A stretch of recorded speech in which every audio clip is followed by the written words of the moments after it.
To start that process in Michigan, here's what we're going to do in this block of sessions, this education block. First session, our friend Bill Pink from Grand Rapids Community College, he's going to use data to frame the problem. We can't solve our education problem until we know what the facts are. So first, frame the problem. Just as important as the other two is Michigan's path forward. What are we going to do differently going forward? How are we going to do this together? And how are we going to do this in a way that's sustainable? It's not going to be fast, certainly not going to be easy, but it's going to be really important. Ladies and gentlemen, enjoy this session and absorb it. Thanks so much. Ladies and gentlemen, this session, The Education Crisis, The Problem, is sponsored by PNC Bank. Please welcome President of Grand Rapids Community College, Bill Pink.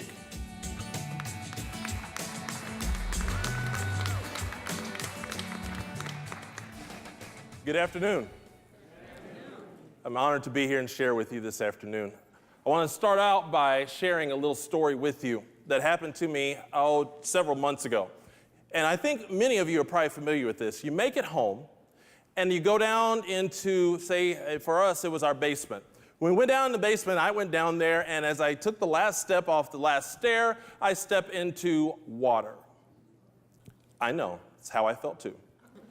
I step into water, and as I investigate more and I go in and look in our utility area, the heater had over everything, overheated, overdone, over everything. And its over was also a whole bunch of water sitting on our floor. Now, what's interesting about this issue is that as I saw that and as I told my wife and said to her, we have an issue, we have a crisis, we have a problem, what do you and I do when that happens? If you're like me, like we did that night, we start in on getting it fixed, don't we? Because Lord knows, I cannot live in a house with a 16-year-old daughter and everything that comes with having a 16-year-old daughter and a beautiful wife and not have heat in the house, or for that matter, hot water. And so whenever problems come, what do? We fix it, don't we? Let me share some numbers with you today. And what you're going to see is not just how we look in terms of the state of Michigan, but you will also see some national numbers here as well. So we'll start out by talking about college attainment. So the data that you see here, as far as what we know we need in the state of Michigan in terms of university grads as well and also associate degree grads, certificates, here's what the numbers look like. Now, I deeply believe in not reading to you, and so I am big on letting you see what these data say, but I'll kind of highlight a few things as we go along this journey today. But what you find there is that we know in our state that we are looking at just by next year, hard to believe next year, 2020, that's coming pretty quick, that we already know what that picture looks like in terms of how many graduates we need, how many folks coming out of post-secondary with some kind of credential, whether it be a certificate or a bachelor's or a university, whether it be a bachelor's or a master's or a doctorate, we know what those numbers look like. But also suffice it to say that what we know is also true is that our numbers, as far as senior class and those who are graduating, we continue to see decline in those numbers. Well, no wonder our governor just a few months ago in a State of the State address actually challenged us as a state to be another state in our country that has a higher ed or a post-secondary attainment goal. The governor said it at 60%. Why? Because of these type of data that tell us that in our state, we're going to need that educated populace in order to get things done the way we know that our future needs. Now you move on to what we know as our career technical education. And if you live in the same kind of area that I have for years at this point, even before I moved to Michigan, what you and I know is that a lot of those CTE programs have been basically taken away and taken out of the high schools. and have pretty much either gone to an ISD or, in the case of what we have in Grand Rapids, not just the ISD, but also the community college. So what we do is that when you see some of these declining numbers in terms of what we know we need for CTE and skilled trades and those training, what happens is that in our state right now is that in many cases, a lot of those students come to us at the community college. Yet and still, we know that at the high school level, those are things that we can be focused on. So let's go and talk about what we know we need in terms of the PISA. The PISA, that is the Program for International Student Assessment. Now, this is looking at the national level. I told you I'd have some national data for you. What that test does, it's a 3-year, every 3 years they issue this PISA test. And as you see, that is in math, reading, and science. Now, as a country, you will be able to readily recognize from 2000 to 2015, over that 15-year span, we have fallen. And that particular study is done, and there's some 90 countries that have participated in the PISA. Now, while those numbers are at that upper end of 90, that's still not, A, where we want to be, and B, we certainly don't want to see that number continue to drop from a national perspective. Then as we go on, we start looking at some of the Nape scores. And you and I know and have heard with Nape, that's the National Assessment of Educational Progress. That's a test and an assessment that's taken nationally. Every state basically participates with Nape. And so what it does for us, it allows us to be able to compare Nape scores state to state. Whether you like, dislike, agree, disagree, it is that national state-to-state look that we can always know that each state is relying upon. And so what you see, and these are Michigan numbers, and I'll let you read across, that when we find ourselves in the most recent that you see appearing in 2017, well, you see where those numbers are. Again, when you go home and there's water on the floor, what do? Now let's talk about what's happening in terms of all of our students, because what also comes to the conversation is that maybe this is just one of those issues that is only occurs in our urban core or in our rural areas. Well, the data shows us that while that is true, that it does happen, and we do know that it takes a certain amount of funding to make sure that we are able to service those students at a good level. But what this shows us is that it's not just an urban-rural issue we have. This also gets to some of our higher income areas as well. I was in a meeting just a few days ago that brought this point out in terms of some of our more affluent districts that are needing to also look at and consider what those data look like, and we have to be aware of. The final slide I want to show you is this one, our Michigan per pupil spending. Now, what this one shows, it shows a comparison there with Florida, states like Florida, Massachusetts, but I have specifically up there Florida. And what this is talking about is we spend a lower percentage of our money on instruction. This is talking instruction. And this is holistic. We're talking about across the state. We see that on the instructional side, that we have that lower number in terms of comparison of those states that we say are doing pretty well in terms of how they educate. And it just brings to question. But what it also brings to question is this. By the time we get to this point, the question becomes, with what I just showed you, what do you do about that?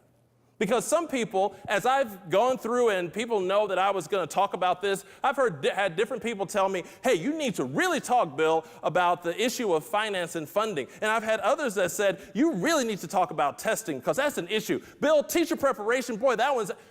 What I come back with as I listen to all those people is that yes, yes, yes, and yes, but this is more of a Michigan problem than an individual problem. Because if you and I get to blaming one thing and starting to point to one thing, what does that do? If I can point at your thing, that gets it off me. I think it's all of our problem. And I think everyone in this room has a part in it. If you think that you leave an island having talked about education in this manner, and you can leave the island and all of a sudden it's going to be different and better, you're wrong. Just because we sit and talk about it does not mean that that's going to change it just because the Mackinac Policy Conference talked about it. What are you going to do when you get home? How do you, CEO of a business, what do you do about this? Yeah, it's on you. Educators, what should we be doing about it? I point to myself. What do I need to be doing about it? It is partnership with and collaborative work with not only the school districts, but with each other. We have examples that we see in West Michigan. We now have more examples we see in Detroit of the exact thing I'm talking about. Because if we aren't thinking collaboratively about how we are going to solve this problem, not how you are going to solve this problem, we won't get anywhere. Because when we have a problem, you got to go about fixing it. Let me leave you with this, because my time is short. This was 2003, and it was in Portland, Oregon. I want to leave you with this story. And the story is about a man named Maurice Cheeks. He was the head coach of the Portland Trail Blazers. The Portland Trail Blazers were getting ready to play the Dallas Mavericks in the NBA Western Conference Championship. The Trail Blazers were down 2-0. And Maurice Cheeks, being the head coach, now this game is the first game back in Portland, he had a lot of pressure on him. He knew that we have to win this game. Because if we don't win this game, we're going to be down 3-0. It's going to be hard to come back. Maurice Cheeks, or as a lot of us like to call him, Mo Cheeks, he had a whole lot of pressure on him this particular night. And then before the game, he met a young lady named Natalie Gilbert. Watch this video. And now to honor America and salute the men and women serving our country with our national anthem, please welcome, as voted by you, the fans, our winner of the Toyota Get the Feeling of a Star promotion, Natalie Gilbert.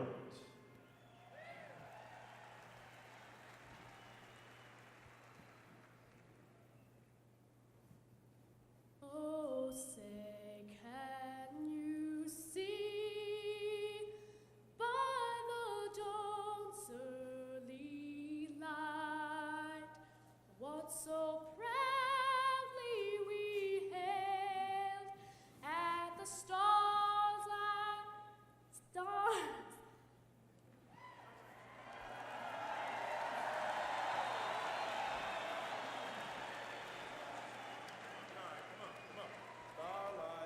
Stars like last gleaming, whose broad stripes and bright stars through the perilous fight. Oh, the ramparts we watched were so gallantly streaming, and the rockets' red glare and the singing air gave proof through the night that our flag was still there. Oh, say does that star-spangled banner yet wave? Oh, the land of the free and the home of the brave.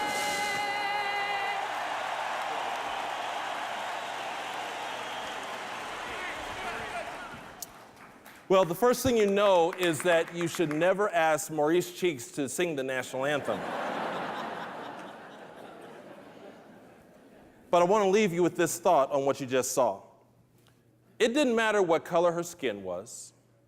It didn't matter that she was a 13-year-old girl who actually had spent 10 days sick with the flu before trying this. It didn't matter who she voted for in the last election. Didn't matter what party she was for. Didn't matter what she thought was the real reason for this or that political stance. None of that mattered. What mattered is that Natalie Gilbert needed help in that moment. And while Maurice Cheeks had all this pressure upon him, none of that stuff mattered. What mattered is that he saw a problem and he knew he needed to help fix it. Friends, that's Michigan. That's us. We have issues. We have problems. I can tell you from knowing many of our superintendents across our state, they're right here with us. They get it. But when you have a problem, when you have an issue, you got to fix it. But you fix it together. So what do you do about it? God bless you. Thank you. Ladies and gentlemen, this session is the Education Crisis, Michigan's Response. Please welcome President and Chief Executive Officer of the Skillman Foundation, Tonya Allen. President of the Michigan Education Association, Paula Herbart. President and Chief Executive Officer of Business Leaders for Michigan, Doug Rothwell. And to moderate the discussion, Regional President of Detroit and Southeast Michigan for PNC Financial Services Group, Richard L. DeVore.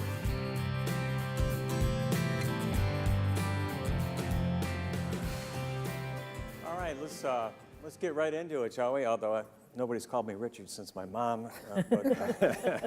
But Doug, let's start with you. Obviously, Okay. this is going to be a great panel. We've heard a lot of great conversation, but could you maybe give the audience a little bit of background on, kind of why we're here and how we got here? Yeah, sure. So, I think that, and you've been part of this, Rick, for the last decade, right? Our state has been trying to get off the mat, right? We were 50th out of 50 10 years ago on just about every metric. And so I think a lot of folks in this room can relate to the fact that we've been trying to rebuild our businesses and getting our fiscal house in order, and all that stuff took a lot of time. And I think that, now that we're kind of back in the game again, when you look around and you say, well, what are the issues that are keeping us from being, a leading state rather than where we are today? Infrastructure and education come right to the top of the list. And then when you look at education, what we found, and again, you were part of this, is you say, hey, how come these other states are doing so much better than we are? How come they've progressed while we've stayed stagnant over the last couple of decades? And when you find out what they've done is they've worked together in a way that we haven't. They've worked on a common playbook, and they've had the cohesion that we've lacked towards trying to reform our education system. And so that's basically how we got here, is we said, well, maybe we ought to reach out to people like Tonya and Paula and others around the state to say, why don't we work together on an education agenda rather than working as separate entities? Tonya, maybe switching over to you. It looks a little bit familiar, the playbook, a little bit, for those of you that are familiar with the Coalition for the Future of Detroit School Children. But if you could expand upon that for the audience, and I'm sure it's sincerest form of flattery that it looks kind of similar. But yeah, or we just use the formula that works, which is basically that we have to bring all of the stakeholders to the table at the same time. And I think we describe the Launch Michigan Coalition as being unprecedented because it really is. We have brought together labor, business, community, philanthropy, a full education spectrum to the table. And as you can imagine, as we've debated policy over the years, many of these people have been on different sides of the aisle, different sides of the issues, and so we had to bring them together. And so what I would just say, what I find as a similarity is this, is that we all have a common goal. We don't have common perspectives at all, but what we are aiming to do is to get a common agenda. And when I think about that, the way that you go about it is three quick things. We have to focus on reaching out to others. And so we've spent a lot of time doing that. We reached out to 17,000 educators across our state to get input.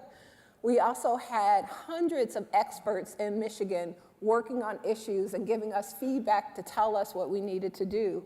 And then a second thing that we need to do is focus on the research. We know what's happening, what has happened in other states, how they've won, how they've gotten better. And so we're pulling that research. We have packets that we call our course packs. They're so thick. But our goal is not to reinvent the wheel. It's to focus on the things that will matter most. And then the last thing I would just say is trust building. We need to focus on building trust across this, so that across this broad coalition, so that we actually have the bandwidth to do the tough work. And that means that we gotta show that we're competent, it means that we gotta show that we're reliable, and it means that we gotta be intimate. That means a lot of meetings, close up, and a lot of tense conversations. And then the last thing I would just say about this is that we have really focused on a set of rules of engagement. And so the rules of engagement are really simple. One, leave your weapons at the door, right?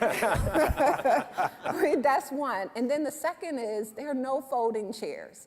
A lot of times we talk about we want everybody at the table, but we put some people in folding chairs. We really don't value their opinion. Everybody has a stable, permanent chair at the table with equal voice. And then I would just say, one of my grandmother's favorites that I love to use is that none of us is smarter than all of us, that this notion of diversity of thought and debate is so critical. And then the last I will share really is about this notion of 70-20-10, which we've talked about, is that it's really simple, that on this issue, about 70% of the things we can agree on. Now, we have to work to find that 70%, and then there's another 20% that we don't agree on, but we can negotiate on. And then there's a 10% that we will never agree on. The challenge is in our state, we always start with the 10% and get nowhere. This time around, we're working hard, I mean really hard, to find that 70% and to make our way to 90. So Paula, we've heard there's no... I'd clap for that. Go, girl. So Paula, we heard there's no kids' table at Thanksgiving.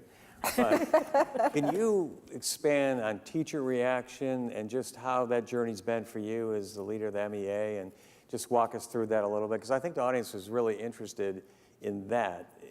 So when I took office 2 years ago, one of the things that I said to legislators and to anybody that would listen was, if you're talking education policy, we need educator voice in the room.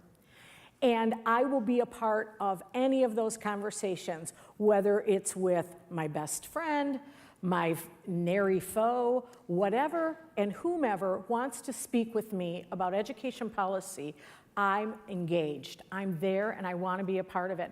And so when Doug Rothwell came to me and talked to me from business leaders of Michigan, he said to me, we really believe that we need to work together. And we believe that the MEA and AFT Michigan and David Hecker need to be a part of this conversation. We want to bring in philanthropic groups. We want to bring in community leaders. What do you think about that? And I said, I'm all in. And he looked at me and said, do I have to do something for you? No, I didn't. No, he did not. And I said, absolutely want to be a part of it. I absolutely wanted to be a part of it, and educators want to be a part of the process. And so 17,000 members responded to a survey. They're charter school educators, they're public school educators, they're educators in the classroom, they're para-educators, they're administrators, and they gave us feedback. Because one of the things that we know is that if we're not asking the people on the front lines what they need, then we're not asking the right questions. At the table, the steering committee, we need to ask the right questions, and the only way we can do that is to make sure that we're getting the opinions of those doing the work.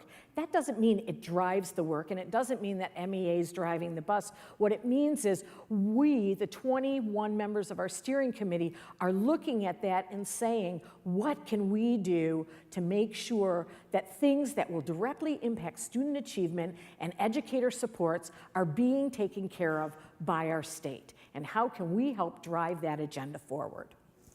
And Doug, we've heard, and I think everybody on the panel would agree, one of the themes of the conference has been ground up, not top down. Yep. When you went on this journey as a leader of BLM, did you get some interesting looks from the members? I know not me, but Never you. but did you get some looks of why are you taking this on, Doug? What are you thinking? Can you walk people through that conversation? Well, you know, I think it was actually somewhat the opposite, Rick. I mean, I think that there's always been such a enthusiasm among business leaders knowing that education was kind of at the root, if you will, of a lot of our long-term needs to be a thriving state. But at the same time, I think we had to have a discussion internally to say, look, this is not an issue you can get in and check the box after a year or two and then extract yourself. I mean, this is a long-term journey, and if you look at the success records of some of the other states that Tonya and Paula have been talking about, they've been at this for years. They've been at it. So, I mean, if you look at where we are right now, we're, what, 9-10 months into this process? I'd actually argue we're probably ahead of the game of Massachusetts and Tennessee, where they were at a similar point in time. But I think it was more the opposite, Rick, that we were getting pulled to get into it. But the question was, are we committed for the long haul to stick with it? And I think we are. And I think that's the important part. Inequities. Obviously in this country, there's a growing debate about the kind of divide of inequity and lots of different things. Can you talk about equity in terms of this project, in terms of where you see us coming out on this? Yeah, no, thank you for that question because I think it's really important. I was looking at some data on the achievement gap in our state. And what's really interesting about it is that over the last 25 years, the numbers have not budged. We've had one of the biggest and the deepest achievement gaps for 25 years. The numbers haven't budged. And I want to tell you that the reason that the numbers haven't budged is because the adults haven't. And this is really, for us at Launch Michigan, about saying it is time for adults to move and for us to change and for us to push and for us to acknowledge that, thank you. And for us to acknowledge that all of our children, every single one of them in this state, have to be educated if we're going to be a prosperous place, that if our recovery as a state and our great cities of Grand Rapids and Detroit, if they're going to be stabilized, it's going to largely be because we chose to educate every child and that we are investing in the path for the future. And so as a coalition, we've named that clearly, and it's been a no-brainer for everyone. And so one of our goals, our first goal, is to be one of the fastest improving states in the country. Our second goal is to make sure that we close the achievement gaps between, based on race, income, gender, geography, and special needs. And so we have to figure out how to do that. And I'll just give you a couple things, and I think Bill laid this out nicely, but I just want us to make, because I think we have to keep hearing this before we really understand it. Every demographic group of our students are behind. Every single one of them. If you're rich and white, your children are trailing all of the other rich and white children in this country. That's right. If you're African American and poor, your children, by the end of third grade, are 5 months behind the average African American student in the country. It's almost as if they can go to school between September and January and stop, and then our kids would be the same. So you can't tell me, you cannot tell me that that our children are not as smart and talented and equipped as the children across this country. It is nothing wrong with our kids. It is nothing wrong with our educators. It is time for us to fix the system. And I think that's what we've committed to. And I feel so grateful to be a part of this process because we have some really wonderful people who are committed. And when we fight at those tables, and we do fight, it's mostly Paula. I'll take that. No, Paula Well, curses and I join her. But when we fuss at those tables, none of us have gotten up. And that's the great thing, I think, about this coalition is that we're paving the way and we are going at this in a bipartisan way, in a way that begins with a love for Michigan. And then we get to that second pillar of prepare. Michigan. Yes, I am grateful that the governor at least admitted that I had some care for children. Well, Paula, can you talk a little bit about some of the teacher reactions you've received? And one group that many times gets forgotten in a lot of these conversations is our children in rural school districts, you know, pick a county in the UP or somewhere. But has it been the same in terms of rural, suburban, urban, or has there been some differences? Just if you could share with the audience a little bit of that. So the educators across the board, they are deeply committed to the students of this state. We don't have one student to spare in Michigan, and they know that. There's not one to spare. And they want what's best for those students. And what we're hearing from them is they would like lower class sizes to spend time with their students. They would love to have supports for those students if they're falling behind. Give me more training. If I don't know a specific area, how to remediate that child, give me more training so I can do that. Give me the time to plan rich programming. Our rural teachers, they don't have broadband access to the internet. they're struggling.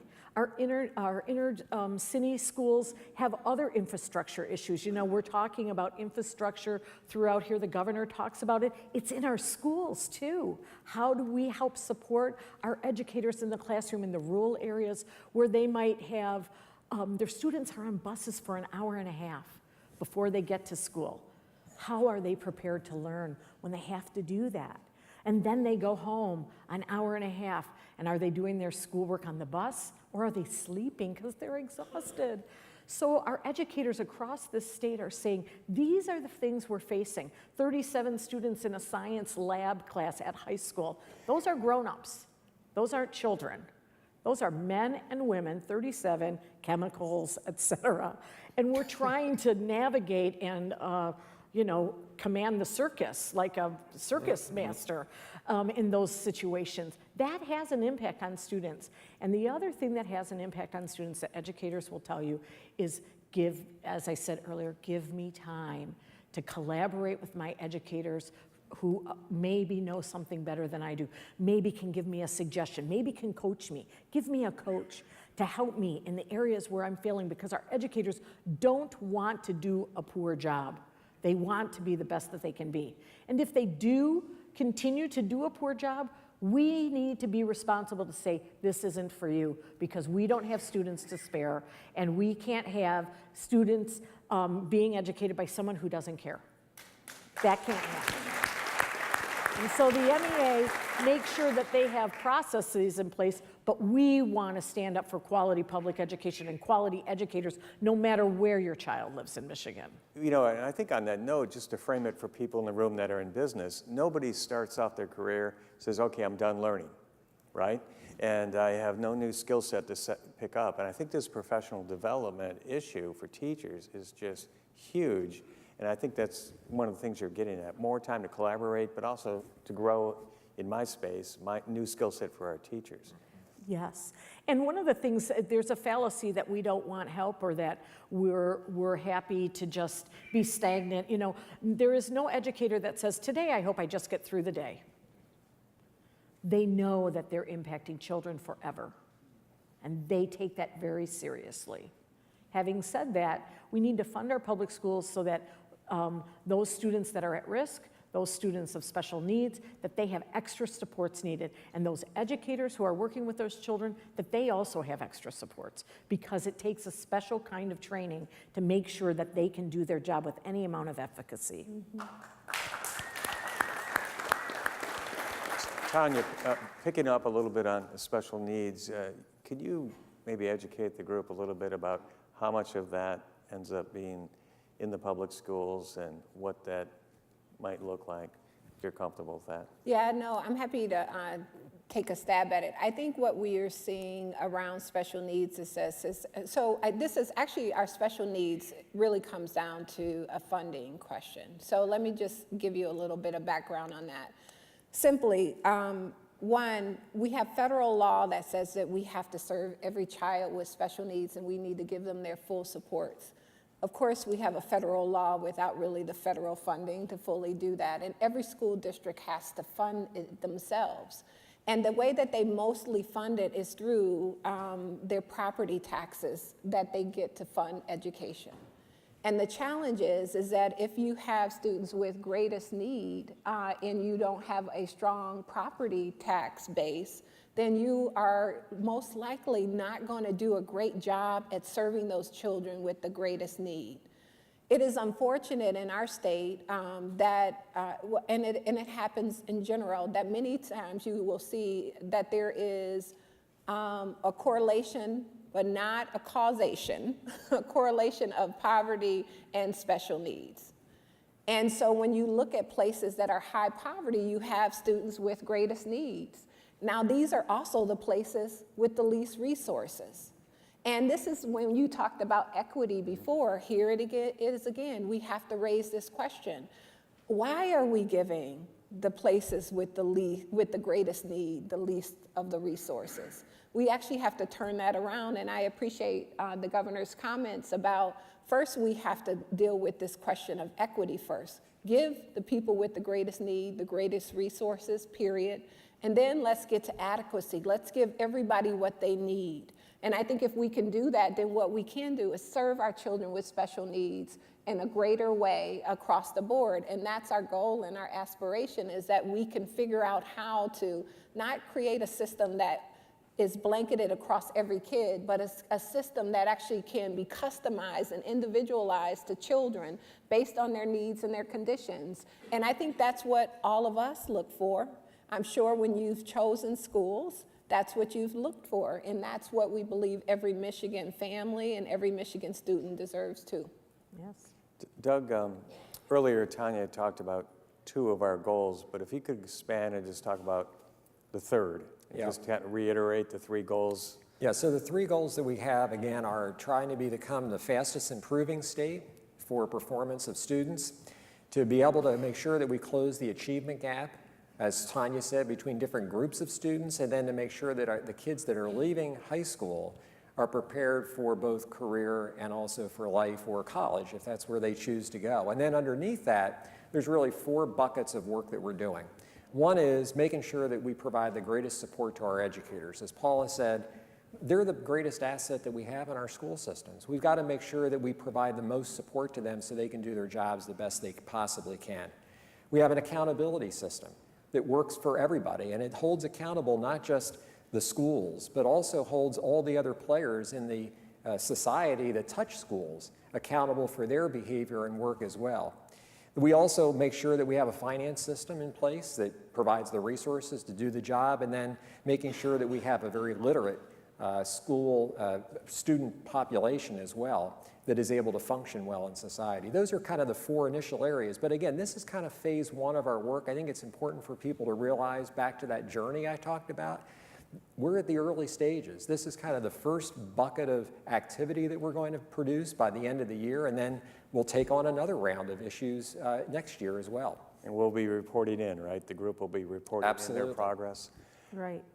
I was wondering, before we get to the final word, if you could take a stab at what I call our tsunami of teachers and how many teachers we need and people not going in this vocation, and if you could make some comments, Paula, on that. So 1 in 5 teachers in their first 5 years leave the profession currently in Michigan.